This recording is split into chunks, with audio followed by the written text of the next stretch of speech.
ورحمة الله وبركاته. إن الحمد لله نحمده ونستعينه ونستغفره ونؤمن به ونتوكل عليه ونعوذ بالله من شرور أنفسنا ومن سيئات أعمالنا. من يهده الله فلا مضل له ومن يضلله فلا هادي له. نشهد أن لا إله إلا الله وأشهد أن سيدنا ونبينا وحبيبنا وطبيبنا ومولانا محمدا عبده ورسوله الذي أرسله بالحق بشيرا ونذيرا وداعيا إلى الله بإذنه وسراجا وقمرا منيرا. فقد قال الله تعالى في كلامه المجيد وفي فرقانه الحميد. أعوذ بالله من الشيطان الرجيم. بسم الله الرحمن الرحيم. والذي جاء بالصدق وصدق به أولئك هم المتقون.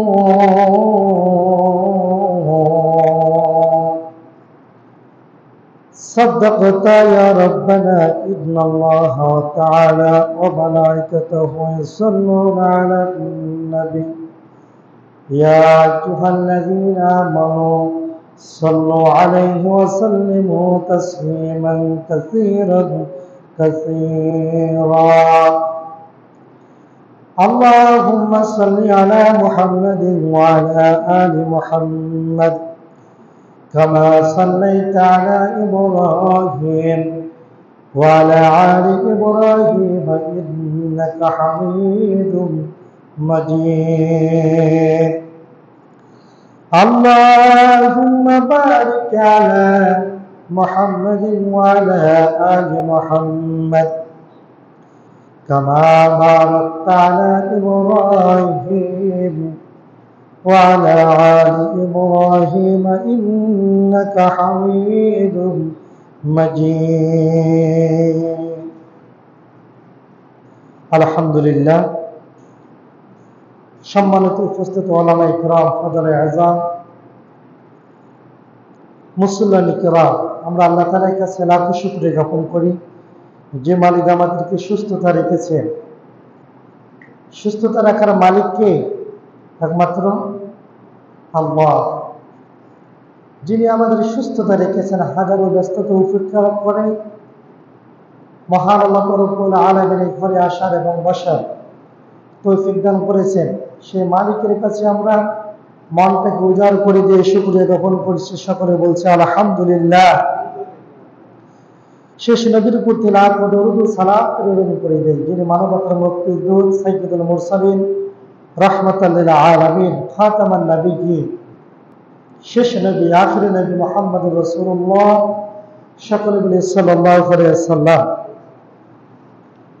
সম্মানিত উপস্থিত মুসলিম কিরাম,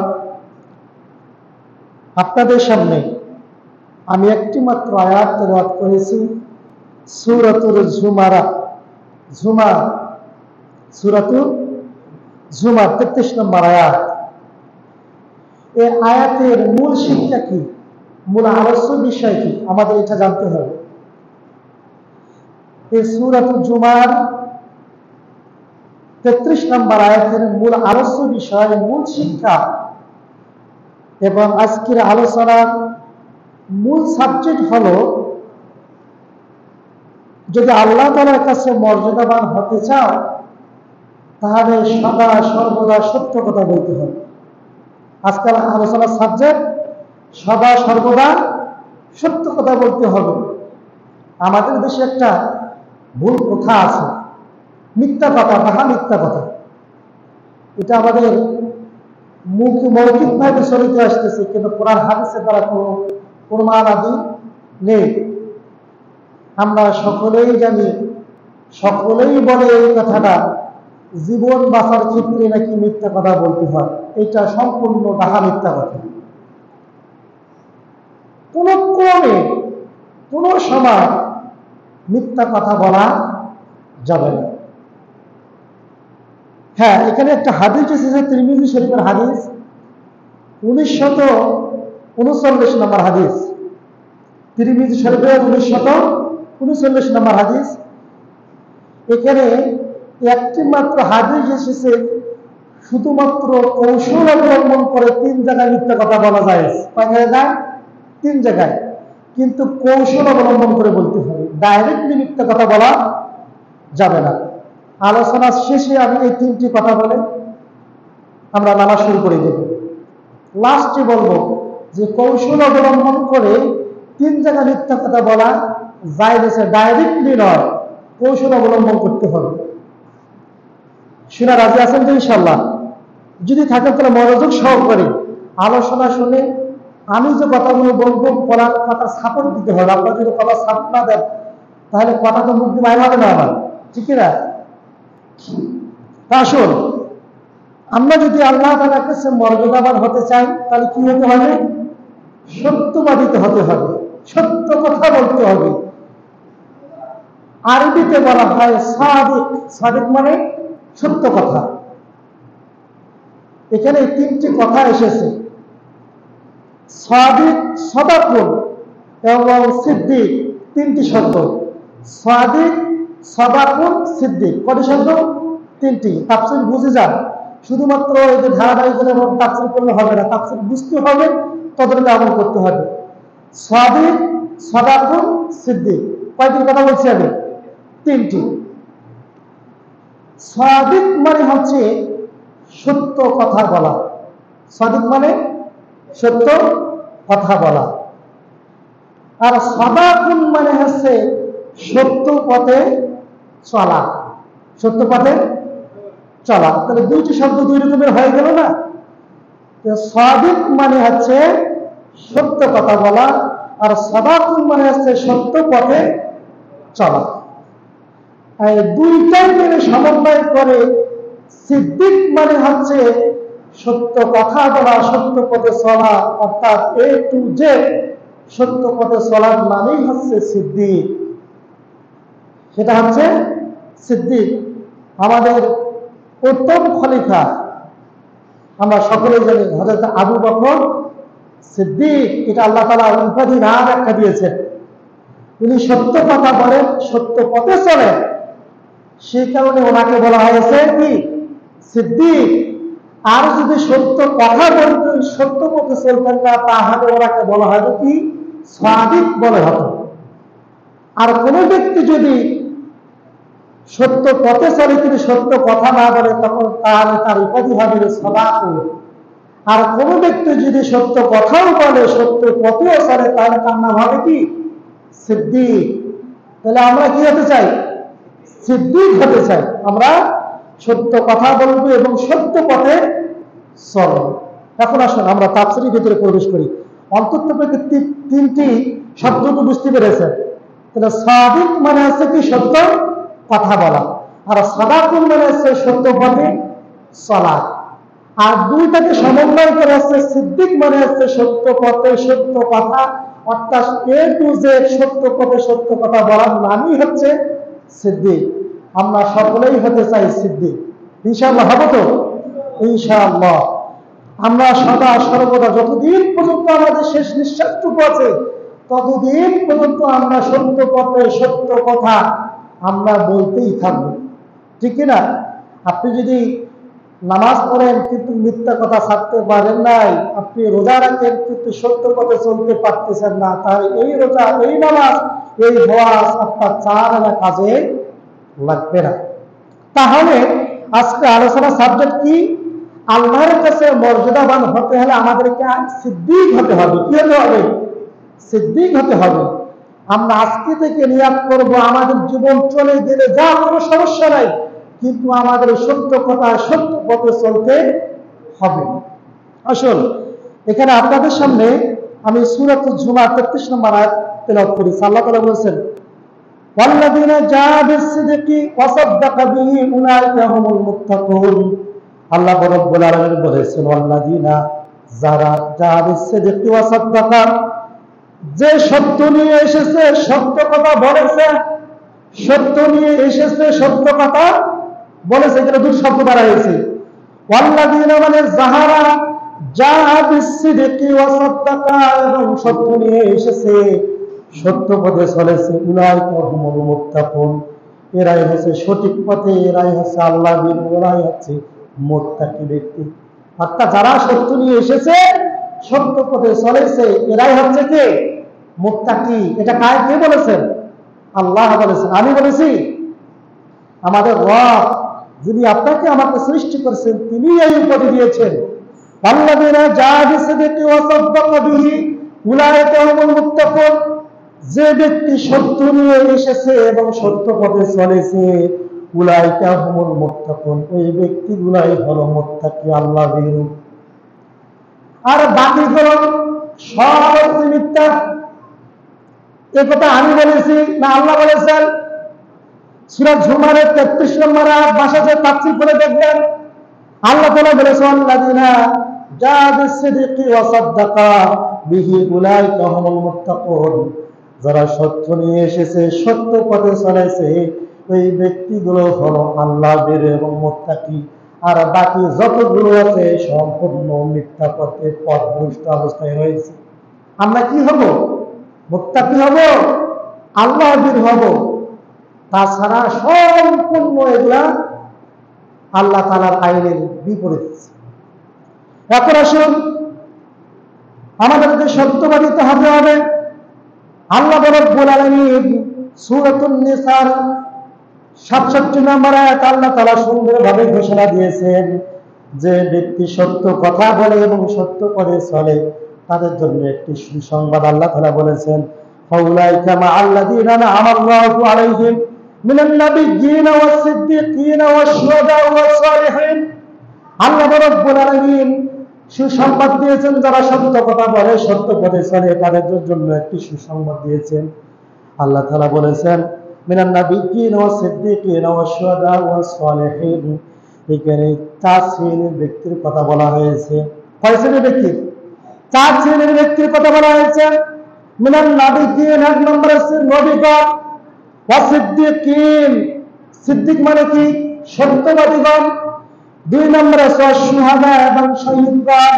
4 নম্বরে আছে মিনাস-সালিহিন, নেককারগণ, তারা সদা সর্বদা সালেহ মানে আমলের পথে থাকে, তাদেরকে সালেহ বলা হয়।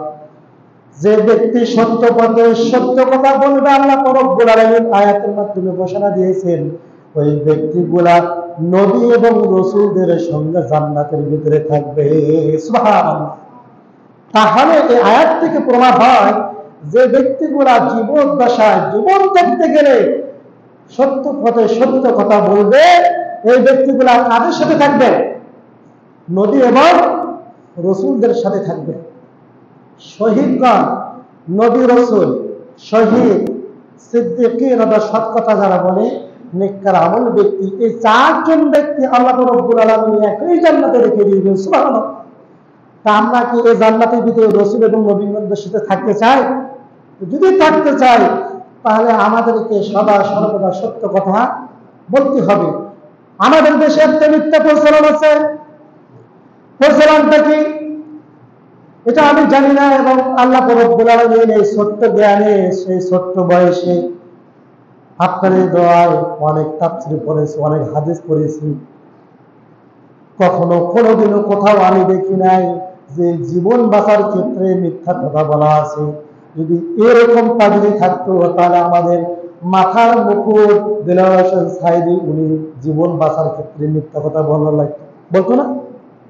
জীবন বাঁচার ক্ষেত্রে এদেরকে বলা হয়েছিল আপনি শুধু একটা করে স্বীকার করেন, আপনাকে মা বলা হয়নি।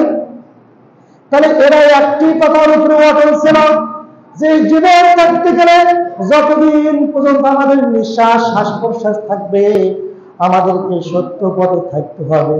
জীবনের মায়া করে কোনো রকমের লাভ নেই। যদি সত্য কথা বলে আমার এই জীবনটা যদি চলে যায় কোনো রকমের আমার আফসোস থাকবে না। তাই ওরা তো সুন্দর বা মিথ্যা কথা বলে জেল থেকে বাইরে আসতে পারতো, পারতো না? আমরা তো ছোট মোটো হুজুর, তারা তো আমাদের মাথার মুকুট, তারা তো মিথ্যা কথা বলে। এদের মুখ জবানি দিয়ে অনেক মানুষ মিথ্যা কথা মিথ্যা সাক্ষী দিয়ে কোটি কোটি টাকা অর্জন করেছে, করে নাই? কোটি কোটি টাকা অর্জন করেছে। কিন্তু আমাদের সমাজের ভিতরে সমস্যা। যাই হোক, এদিকে আমাদের দিকে দেখা। আমাদের সমাজের ভিতরে এই দৃষ্টান্তটুকুই আমি এতটুকুই দিলাম, এই কথাটা এতটুকুই বললাম যে তারা যদি মিথ্যা কথা যদি বলা যদি থাকতো তাহলে আমাদের মাথার মুকুট গুলা মিথ্যা কথা বলতো, ঠিক না? কিন্তু আজকে আমাদের সমাজে এই ভুল কথাটা আছে। এদিকে তাকান, আলোচনার ভাবমূর্তি নষ্ট হয়ে যাবে। আমার দিকে তাকান, এটা তাফসীর হচ্ছে। আমার কি ব্যক্তিগত কথা বলতেছি? আপনার যদি রেফারেন্স চান আমি তো রেফারেন্স সহ দিচ্ছি, হাদিস সহ দিচ্ছি এবং ভিডিও আছে। একটি কথা খণ্ডন করতে পারবেন না, ভিডিও আছে, চলছে। এবং যতগুলো আপনাদের পাল্টাপাড়ায় আমি আলোচনা করছি এবং ইতিপূর্বে যতগুলো আলোচনা করেছি সম্পূর্ণ আমার ইউটিউব চ্যানেলে আছে। একটি কথা কোরআন এবং হাদিসের বাইরে পারবেন না, খণ্ডন করতে পারবেন ইনশাআল্লাহ। তাহলে আমাদেরকে আমাদের দেশে আমাদের গ্রামের অঞ্চলে এই কথাটা প্রচলন আছে যে জীবন বাঁচার ক্ষেত্রে মিথ্যা কথা বলতে হবে। এইটা সম্পূর্ণ ডাহা মিথ্যা কথা। তার কারণ জীবন বাঁচার ক্ষেত্রে আপনি যদি সত্য পথে থেকে আপনাকে অনেক মানুষ আছে তাগুতপন্থী আছে, তাগুতপন্থী আছে না, বামপন্থী আছে। আপনি সত্য পথে থাকলে আপনার বিভিন্ন রকমের ঝাঁকঝামলা যাবেন। আপনি যদি সত্য পথে থাকেন আপনাকে বিভিন্ন রকমের নির্যাতন নিপীড়ন করতে পারে। তাই বলে যে আপনার জীবন বাঁচার ক্ষেত্রে আপনি মিথ্যা কথা বলবেন, মিথ্যা পন্থা অবলম্বন করবেন। এটা যদি থাকে তাহলে তাফসীর কোরআন হাদিস সম্পূর্ণ মিথ্যা হয়ে যাবে। জীবন বাঁচার ক্ষেত্রে কোনো রকমের মিথ্যা কথা বলা যাবে না। সত্য পথে থাকতে গিয়ে আমাদেরকে যতদিন পর্যন্ত আমাদের শ্বাস প্রশ্বাস আছে, যতদিন পর্যন্ত আমাদের জীবন আছে, ততদিন পর্যন্ত আমাদেরকে সত্য পথে সত্য কথা বলার নামে হচ্ছে সিদ্দিক। আমরা কি বলবো? সদা সর্বদা সত্য কথা চলবো। আপনার শুনুন যে হাদিসের আলোকে সত্য কথা বললে কি হয়ে যায়। মুসনাদে আহমদে 22,757 নম্বর হাদিস। আবার বলতেছে মুসনাদে আহমদ 22,757 নম্বর হাদিস। আল্লাহ রাসূল সাল্লাল্লাহু আলাইহি ওয়াসাল্লাম এখানে বলেছেন ওয়ালাম্মানু লিসিত্তাতি মিন আনফুসিহিম আতমামনা লাকুমুল জান্নাহ।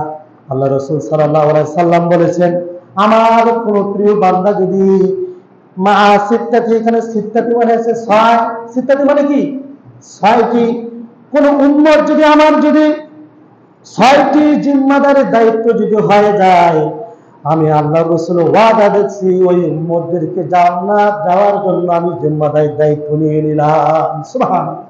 এটা কয়টি কথা আল্লাহ রাসূল বলেছেন ওয়ালাম্মানু লিসিত্তাতি মিন আনফুসিহিম আতমামনা লাহুমুল জান্নাহ। কোন ব্যক্তি যদি 6টি বিষয়ের জিম্মা দায়িত্ব হয় তাহলে আমি রাসূল ওয়াদা দিচ্ছি এই উম্মতকে জান্নাত নেওয়ার জন্য আমি আল্লাহ রাসূল আমি ওয়াদা দিচ্ছি ওই ব্যক্তিকে জান্নাত না নিলে পর্যন্ত আমি জান্নাত যাব না। সুবহানাল্লাহ। 6টি জিনিস শোনা রাজি আছেন তো? কি কি 6টি? আল্লাহ রাসূল সাল্লাল্লাহু আলাইহি ওয়াসাল্লাম বলেছেন কোন ব্যক্তি যদি 6টি জিনিসের জিম্মা দায়িত্ব হয় তাহলে ওই ব্যক্তিকে জান্নাত দেওয়ার জন্য আমার পক্ষে ওয়াজিব হয়ে দাঁড়ায়। এই 6টি জিনিসের ভিতরে 1 নম্বর হলো আল্লাহ রাসূল সাল্লাল্লাহু আলাইহি ওয়াসাল্লাম বলেছেন যখন তোমরা কথা বলবে সদা সত্য সর্বদা সত্য কথা বলতে হবে। 1 নম্বরে সিরিয়ালে রয়েছে সদা সর্বদা সত্য কথা বলতে হবে। এখানে বলছে কি, আমি হাদিসের রেফারেন্স কিন্তু দিয়েছি, মুসনাদে আহমদ 22,757 নম্বর হাদিস। আল্লাহ রাসূল সাল্লাল্লাহু আলাইহি ওয়াসাল্লাম বলেছেন, কোন আমার উম্মত যদি 6টি জিনিসের জিম্মাদারিত্ব নিয়ে নেয়, তাহলে কিয়ামতের দিন ওই উম্মতদেরকে জান্নাত নেওয়ার দায়িত্ব আমি নিয়ে নিলাম। তাহলে 1 নাম্বার হচ্ছে সদা সর্বদা সত্য কথা বলতে হবে। সত্য পথে সত্য কথা বলার জন্য যদি আপনাদের চাকরি হারিয়ে যায়, কোনো রকমের আফসোস করার কোনো কারণ নেই। আপনাদেরকে পান্তা পাড়া যদি আমাকে যদি তাফসীর করতে গিয়ে, হাদিস বলতে গিয়ে, সত্য কথা বলতে যে এখানে যদি আমার চাকরি না থাকে, আমার সারার উপর আফসোস নাই, ঠিক কিনা? আর আপনার যদি চাকরি মায়া করে কোন হাদিসের কথা যদি আমি ঢেকে রাখি, তাহলে আমার কুফরি হয়ে যাবে। কুফর শব্দের শাব্দিক অর্থ হচ্ছে ঢেকে ফেলা। কুফর মানে কি? ঢেকে ফেলা। কুফরের আবিধানিক অর্থ কি? ঢেকে ফেলা। এবং কোরআন হাদিসকে সত্যকে ঢেকে ফেলার নামই হচ্ছে কুফর, অস্বীকার করার নামই হচ্ছে কুফর। তাহলে আমি তো জানি, আমি তো কোরআন হাদিস অন্ততটুকু পড়েছি, আপনাদের সামনে যদি এই কথাগুলো আমি ঢেকে রাখি, তাহলে আমার ঈমান নষ্ট হয়ে যাবে। এই চাকরি বাঁচার জন্য যদি আমার ঈমান নষ্ট হয়ে যায়, এই চাকরি আমার কোনো প্রয়োজন নাই। যতদিন পর্যন্ত আছি, আমাকে কোরআন এবং হাদিস থেকে সদা সর্বদা সত্য কথা বলতে হবে। এরকম ভাবে মসজিদ থেকে শুরু করে নিয়ে, সাংসারিক জীবন থেকে শুরু করে নিয়ে, চাকরি বাকরি থেকে শুরু করে নিয়ে, সংসদ পর্যন্ত যদি প্রত্যেকটা ব্যক্তি যদি এই নিয়াতে যদি চাকরি করে, আল্লাহর কসম করে বলি, 1 বছরের ভিতরে বাংলাদেশ ইসলাম কায়েম হতে কোনো রকমের সময় লাগবে না। একটি যদি সত্য পথে যদি চলে, এটা এ মাথার শেষ নিয়ে যদি কাজ করে, সংসদ পর্যন্ত যায়, যেখানে অবস্থানে আছেন, টিচার যেখানে আছেন, যারা এমপি মহোদয় আছেন, চেয়ারম্যান যেখানে আছেন, যারা যে অবস্থায় চাকরির দায়িত্বে আছেন না কেন, প্রত্যেকটা ব্যক্তি যদি এই শেষ নিয়ে চাকরি করে, আমার দ্বারা কখনো সত্য কথা বলা যাবে না, আমার দ্বারা কখনো কোনোদিনও মিথ্যা পথে চলা সম্ভব নয়। এই শেষ নিয়ে যদি এই দায়িত্বগুলো যদি পরিচালিত করে, 1 বছরের ভিতরে বাংলাদেশের ভিতরে ইসলাম কায়েম হয়ে যাবে। এটা আল্লাহ রাসূল সাল্লাল্লাহু আলাইহি ওয়াসাল্লাম বলেছেন। 2 নম্বর হলো অঙ্গীকার করলে তা পূর্ণ করা। অঙ্গীকার মানে ওয়াদাবদ্ধ হয়ে গেলে। আপনাদের এখানে আমি জানি না, নাম না বলি, আমাদের 4 নং গোলনা ইউনিয়নের ভিতরে একজন ছিল, গত যে ইলেকশনের ভিতরে মসজিদের ভিতরে 4টা ফ্যান দিয়েছে। কয়টা? 4টা ফ্যান দিয়েছে এবং বলেছে আমার জন্য একটু দোয়া করিয়ে। ইলেকশনে হারে গেছে। তারপরে কালীগঞ্জ বাজার আপনারা সকলে চেনেন, উনি বলেছেন আমি হেরে গেছি, আমার এই 4টা ফ্যান খুলে দিয়ে যাইয়েন। অন্যটা কি ছিল? কি ছিল? দোয়া নেওয়া না ভোট চাওয়া? কি হয়ে গেল? ভোট চাওয়ার নিয়তে আল্লাহর কসম করে বলতেছি, এই রকমের ফ্যানের বাতাসকে কখনো কোনোদিনও যতদিন পর্যন্ত এই ফ্যান ঘুরবে, ওর নিয়ত যদি ঠিক না হয়, 4 সপ্তাহে জ্বালিয়ে সব পাবে না। তারপর ওর নিয়ত ছিল ভোটের, সবের নিয়ত ছিল না। এই কথাটা যদি বাদ না হয়, তাহলে মানুষকে এমনিতে বলে। আমি তো ডাইরেক্টলি ভাবে শুনি নেই। আমাকে একজন বলতেছে, হুজুর যে গত ইলেকশনে বলছে, ও ইলেকশনে হারিয়ে গিয়েছে, ও বলতেছে এখন 4টা ফ্যান খুলেছে, ভোট দেন নাই। এরকম হচ্ছে আমাদের অবস্থা। তো সেই কারণে আমাদেরকে আল্লাহ রাসূল সাল্লাল্লাহু আলাইহি ওয়াসাল্লাম বলেছেন, কোন ব্যক্তি যদি 6টি জিনিসের ওয়াদাবদ্ধ জিম্মাদারিত্ব নেয়, তাহলে ওই ব্যক্তিকে জান্নাত নেওয়ার জন্য আমি আল্লাহ রাসূল জিম্মাদারিত্ব হয়ে যাব। তার মধ্যে থেকে 1 নম্বর হলো সত্য কথা বলা, সত্য পথে চলা। 2 নম্বর হচ্ছে অঙ্গীকার করলে তা পূরণ করা। 3 নম্বর হচ্ছে আমানতের খেয়ানত না করা। আমানতের খেয়ানত না করা। সময় শেষ। আমানতের আলোচনা করলে 5 ঘন্টা শেষ হবে না।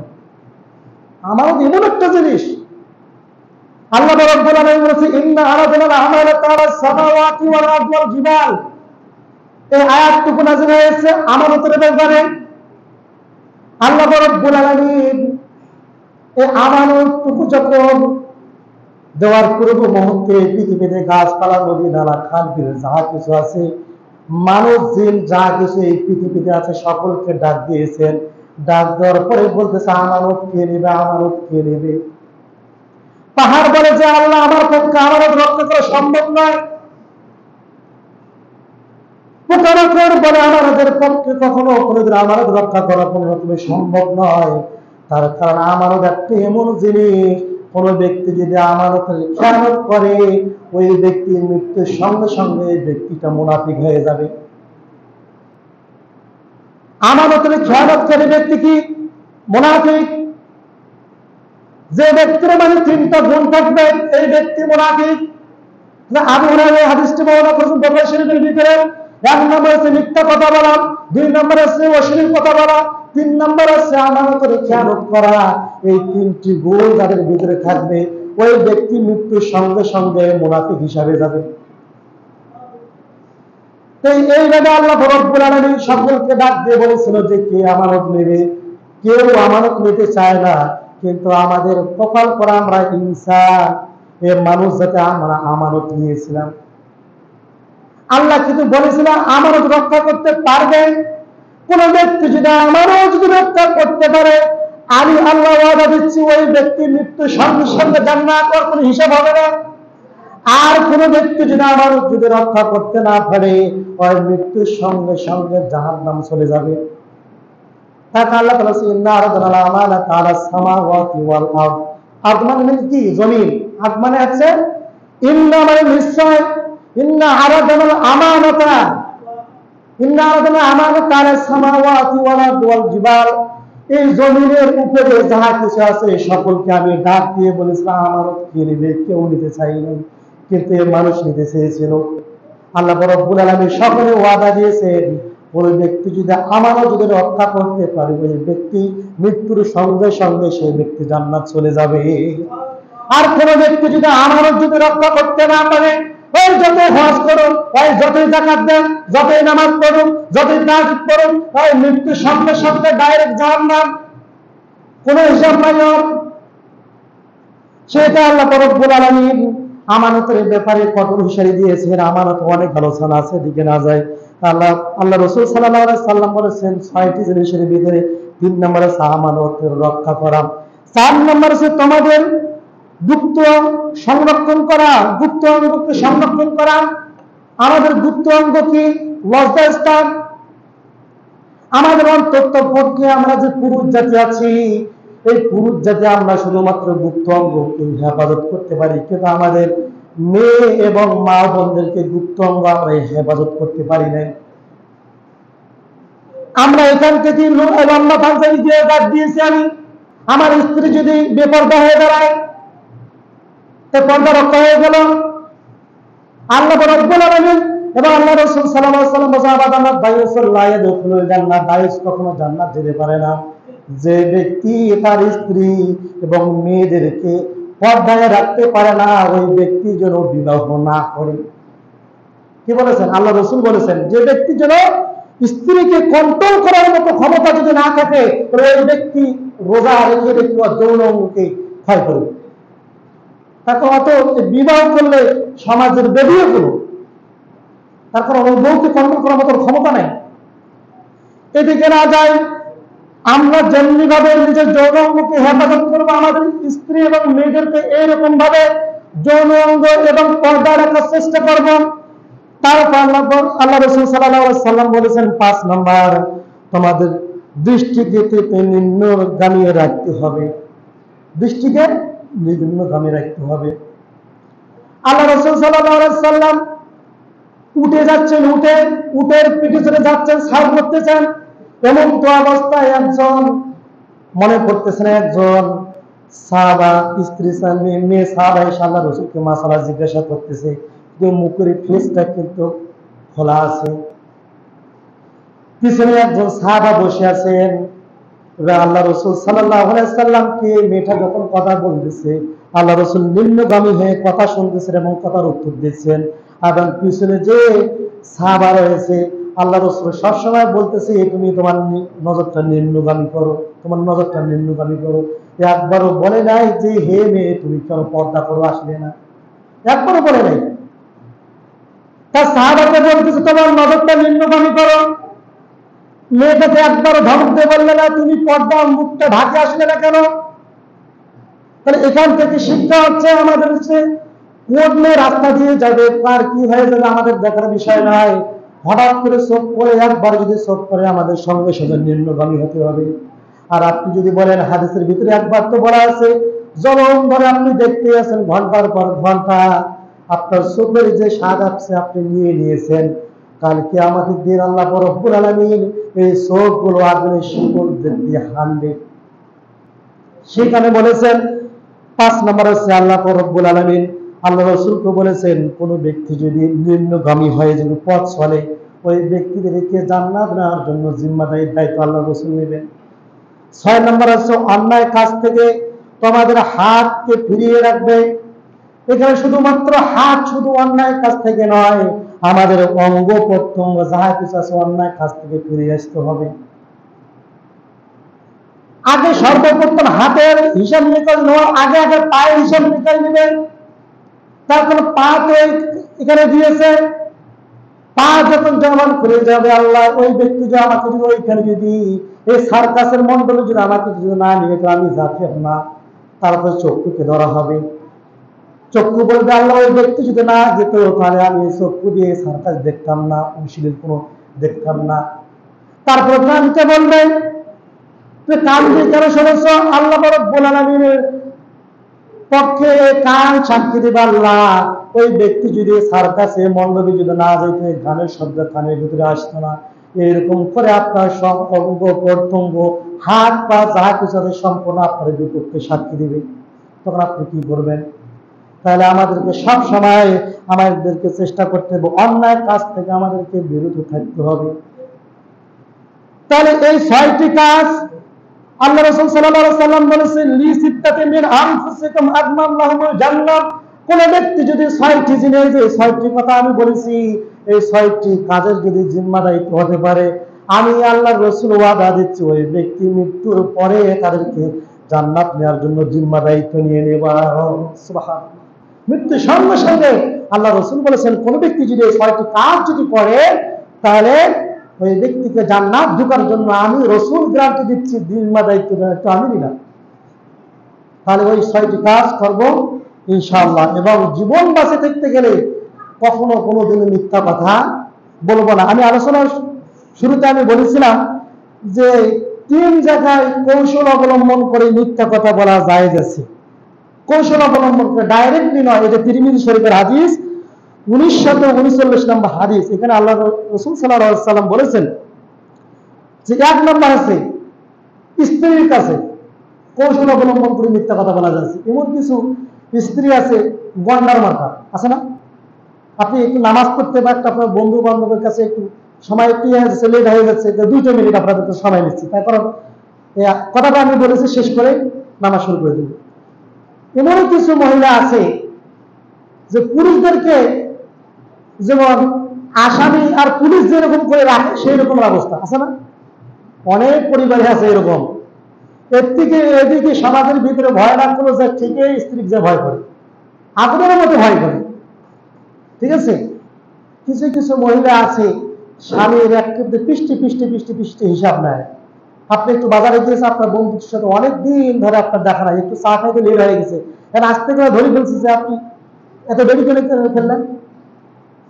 এখন আপনি যদি বলেন যে বন্ধুর সঙ্গে সাক্ষাৎ করতে যে নাস্তাপাতি খাইতে যে দেরি হয়ে গেছে, এই কথা যদি শোনে আরো দ্বিধাদ্বন্দ্ব লাগতে পারে। যদি লাগতে পারে এইরকম যদি সন্দেহ করে, তা আপনি কৌশল অবলম্বন করে মিথ্যা কথা বলবেন যে আমার একটু বাজারে দেরি হয়ে গেল, সেই ক্ষেত্রে জায়েজ আছে। 2 নম্বরে আল্লাহ রাসূল সাল্লাল্লাহু আলাইহি ওয়াসাল্লাম বলেছেন, যুদ্ধের ময়দানে মিথ্যা কথা ডাইরেক্ট নয়, কৌশল অবলম্বন করে। যদি যুদ্ধের ময়দানে যদি বলা হয় যে আজকে ডান দিক দিয়ে যুদ্ধ শুরু হয়ে যাবে, যুদ্ধ শুরুর সময় বাম দিক দিয়ে শুরু করলে কোনো রকমের সমস্যা নাই, এই কথাটা ভাইরাল হতে পারে। কাফেররা কি ডান দিক দিয়ে আসে আক্রমণ করতে পারে, সেখানে আল্লাহ রাসূল সাল্লাল্লাহু আলাইহি ওয়াসাল্লাম বলেছেন যুদ্ধের ময়দানে কৌশল অবলম্বন করে যদি ডান দিক দিয়ে কথা থাকে না বাম দিক দিয়ে যুদ্ধ শুরু করতে পারে, যদি বাম দিক দিয়ে কথা থাকে ডান দিক দিয়ে যুদ্ধ শুরু করতে পারে। এটা হচ্ছে কৌশল অবলম্বনকারী। 3 নম্বর হচ্ছে যে মানুষের মাঝে সম্পৃক্ততা বজায় রেখে এমন একটা সমাজে দুই পরিবারের ভিতরে দ্বন্দ্ব লেগে গেছে, একবারে মহাভারত সৃষ্টি হয়ে গেছে, ওর ছেলে দেখলে ও কাটে, ওর ছেলে দেখলে এ কাটে। তৃতীয় পক্ষের লোক যদি একটু কৌশল অবলম্বন করে দুই একটা যদি মিথ্যা কথা, ডাইরেক্টলি নয়, কৌশল অবলম্বন করে মিথ্যা কথা বলে, এই দুই ব্যক্তিকে যদি সমঝোতা এনে যদি একত্রিত করে দেয়, তাই সেই ক্ষেত্রে জায়েজ আছে।